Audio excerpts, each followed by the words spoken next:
lots of great tips and techniques you can use to have a better pose in a group photo. You need to figure out which is your best side. Now, I know this sounds a bit strange. Our faces aren't symmetrical, and we all have a face or side that looks better on a camera. The easiest way to figure out the best side is to simply take a photo.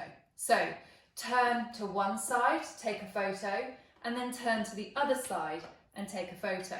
My best side is my left side. Once you've figured out which is your best side, you can cheat it slightly. If you can, always try and position yourself on the side of the photo which is your best side. So for me, it's my left side. So if I was standing with a group of people, I'm going to put myself on the left rather than the right, because then my left side, my left features, are going to look better in the photo.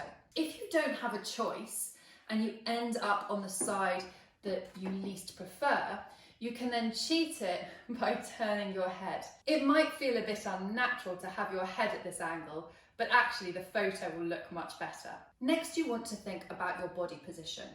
If you stand front on, it loses the depth of field and you become more two-dimensional. So it's always better to angle the body slightly. Again, knowing your preferred side, so in my instance, my left side, I'm going to tilt my body slightly to the left and then bring my head back to face the camera. This is a more natural, flattering position for your body to be in, and it gives more dimension and shape to your body, making the photo look even better.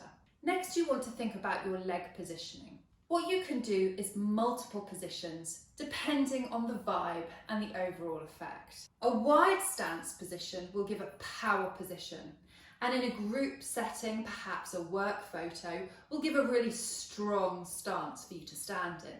Alternatively, you can cross your ankles. What this does is it exaggerates the hourglass and it creates a more feminine, curvy shape. So if that's the look you're going for, think about crossing your ankles. If you're standing with your legs hip-width distance apart and parallel, you can think about dropping one knee or dropping the other knee. Again, depending on the material of the skirt will give a different effect. And you can exaggerate this by really dropping the knee, particularly if you want to emphasize a specific detail on the dress itself. Next, think about the hand position.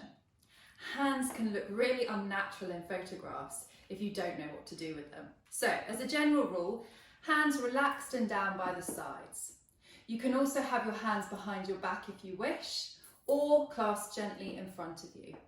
If you're standing with someone, it can be appropriate to put your arm around them, but only if it's appropriate to do so.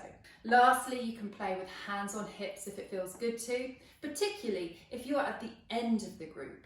It can be a nice way to finish the photo for the overall effect. I hope these tips and techniques are helpful for the next time you have a group photo that you want to look great in.